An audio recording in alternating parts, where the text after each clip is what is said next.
제주도가 한 해 동안 쓴 업무 추진비를 한 시민단체가 분석해봤는데 액수만 17억 원이 넘는 것으로 나타났습니다. 사용한 내역과 내용도 문제인데 연말 몰아쓰기와 인원수 부풀리기는 물론 꼼수 쪼개기 의혹까지 곳곳에서 쌈짓돈 쓰듯 사용한 것은 아닌지 의혹까지 제기되고 있습니다. 이따금 기자의 보도입니다. 제주도청 인근의 음식점. 도청 공무원들이 지난 1년 동안 1,700만 원이 넘는 업무 추진비를 사용한 곳입니다. 그런데 사용 내역을 살펴보면 석연치 않은 점이 드러납니다. 올해 2월 3일 저녁 8시 23분, 특별자치제도 추진단은 이곳에서 자치분권 세미나 관계자 간담회라는 명목으로 42만 원을 카드로 결제했습니다. 그리고 7분 뒤 오영훈 도지사는 도정발전 의견 수렴 간담회라는 명목으로 49만 원을 결제했습니다. 이른바 쪼개기 결제 의혹이 나오는 대목입니다. 행정안전부 훈령에 따르면 50만 원 이상 업무 추진비를 사용할 경우 상대방의 소속과 주소, 이름 등을 증빙해야 합니다. 이를 피하기 위해 부서 간 쪼개기로 50만 원 미만으로 나눠 결제를 한 것 아니냐는 의혹이 제기됩니다. 또 다른 부서도 이곳에서 식사 후 50만 원에서 딱 5천 원 부족하게 결제한 뒤 다음 날 영업시간 전 식당을 다시 방문해 5만 원가량을 추가 결제하기도 했습니다. 조금은 초과될 것 같은데 이거 다음에 결제해주면 안 될까요? 하면 몇만 원 단위는 그 다음에 와서 결제하고. 아, 그렇게 직접 얘기를 해요? 네, 그렇게 부탁을 하거든요. 드시고 예산이 초과된 것 같다고. 이상한 집행 내역은 또 있습니다. 지난 2월 성평등 여성정책관실의 업추비. 12명이 7만 원을 쓴 것으로 되어 있습니다. 1인당 5,833원을 썼다는 건데 이 식당의 가장 싼 메뉴는 12,000원입니다. 이처럼 1인당 사용 내역이 5,000원대에 불과해 인원수 부풀리기 꼼수로 의심되는 사례도 여러 곳에서 발견됩니다.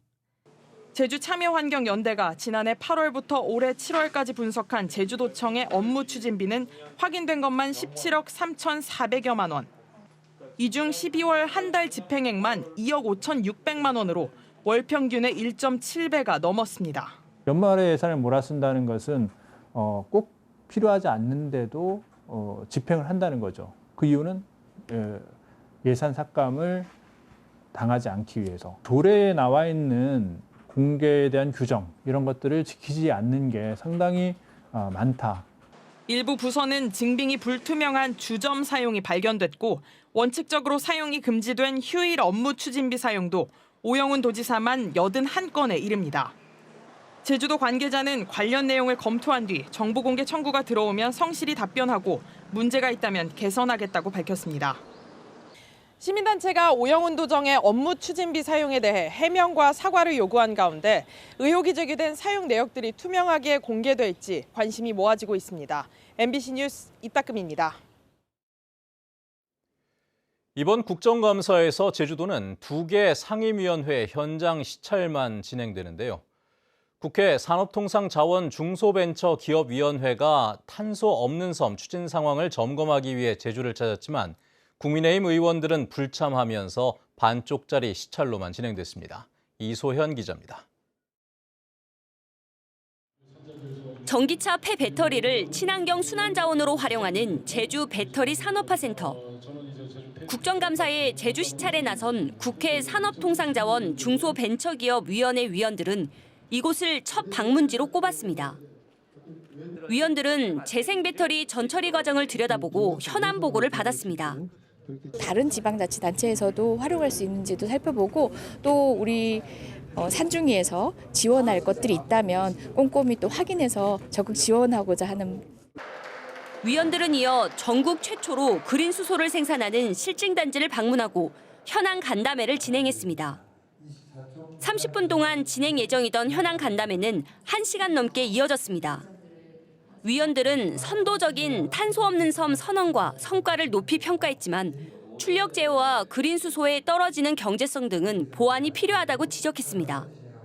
단가를 낮추는 게 가장 지상 과제이실 거고 전력망을 안정적으로 운영하게 하려면 여러 가지 부대적으로 따라야 되는 전력망 구축 비용이라든가 안정화 비용이라든가 ESS 비용이라든가 이게 많이 비용이 들어가거든요. 이런 에너지 분야에선 당연 독보적일 뿐만 아니라 그러니까 UAM이라는 우주산업 그리고 스타트업 쪽에서도 정말 놀라운 이렇게 희망이 보여요. 근데 실제로 이렇게 첨단 산업 같은 경우는 수도권에서조차 인력을 구하기가 매우 어려운 문제가 있습니다. 제주도는 단가 인하에 공감하면서 다음 달부터 단가를 분석해 출력 제어 완화 방안을 고민하겠다고 밝혔고 연구 예산 73억 원이 삭감돼 어려움이 많다며 지원을 요청했습니다. 다른 예산으로 이것을 대체하기는 어렵습니다. 저희 입장에서는 국회 심의 과정에서 R&D 예산은 좀 지켜주시는 게 맞지 않나라는 생각을. 특히 이번 제주 현장 시찰은 위원 30여 명이 참여하기로 했지만 포스코 최정우 회장의 증인 채택 무산으로 여당인 국민의힘 소속 12명이 모두 불참해 반쪽짜리로 진행됐습니다. 산중위는 내일 탐나해상 풍력단지와 지역혁신 선도기업, 전력거래소 제주본부를 둘러보며 제주 현장 시찰 일정을 마무리합니다. MBC 뉴스 이소연입니다. 제주도 의회에서는 행정사무감사가 닷새째 이어지고 있는데요. JDC가 제주도로부터 토지를 무상 양여받고도 양여해준 제주도와는 협의 없이 추진 중인 국제학교 매각 문제가 도마에 올랐고 서귀포 의료원에서는 마약 도난 사고가 있었던 사실이 뒤늦게 드러나기도 했습니다. 김찬영 기자입니다.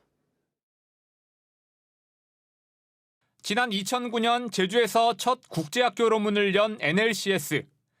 제주도는 당시 전체 부지의 73.5%인 7만 4천 제곱미터의 도유지를 무상으로 넘겼습니다. 그런데 최근 JDC가 정부의 공공기관 경영 합리화 방침에 따라 NLCS 매각에 나섰고 복수의 업체가 응찰해 올해 안에 2,100억 원 안팎에 매각될 것으로 추정됩니다. 도의회 행정사무감사에서 매각 진행을 둘러싼 질타가 쏟아졌습니다. 제주특별법 제222조에 따라 사업 시행자인 JDC는 무상양여를 받은 공유재산을 매각할 때 사전에 도지사와 협의해야 하는데도 파악조차 늦었다는 겁니다.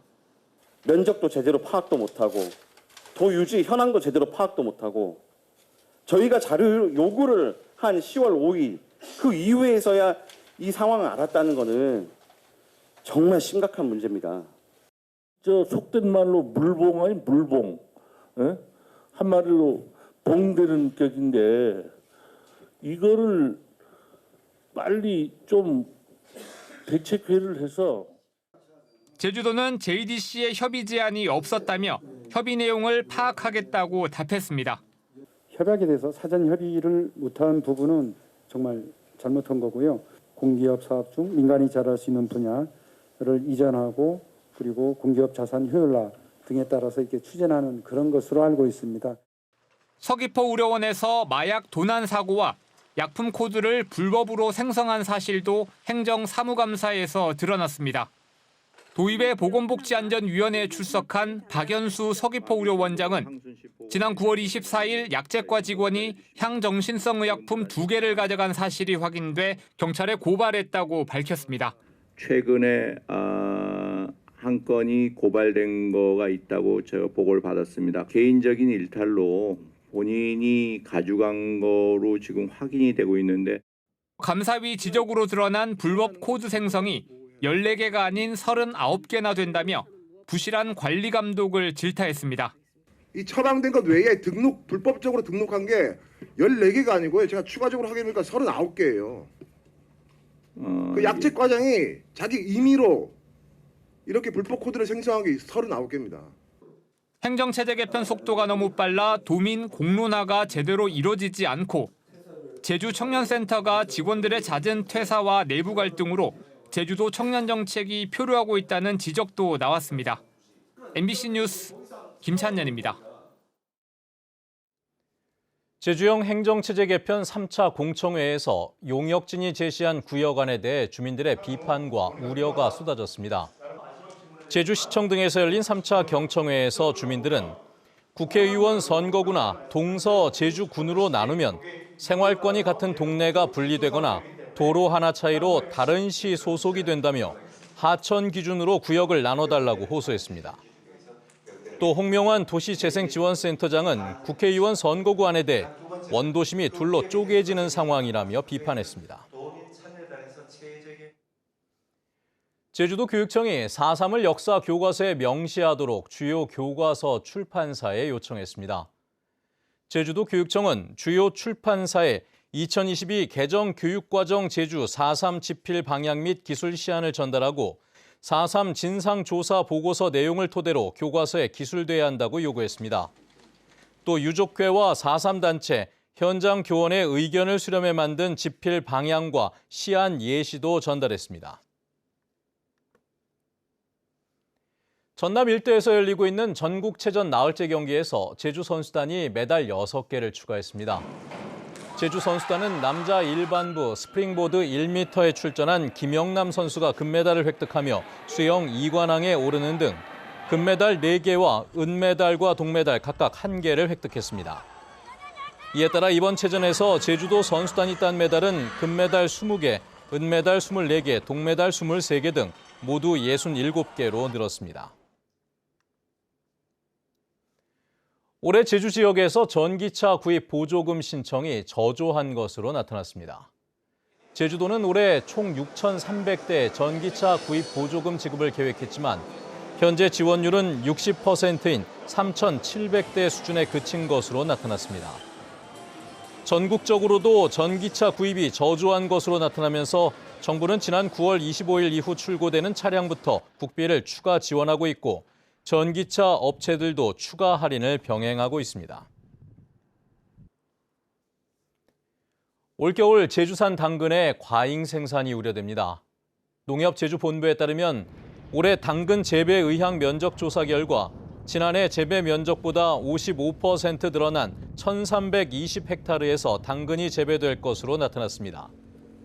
이는 평년 재배 면적보다도 10% 높은 수치로 지난해 당근 가격이 평년보다 2배 높았던 것에 의한 기대 심리와 월동무 가격 약세에 의한 현상으로 풀이되고 있습니다.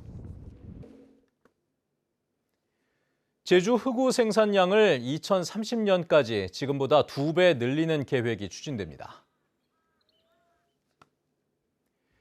뉴스데스크 제주였습니다. 시청해주신 여러분 고맙습니다.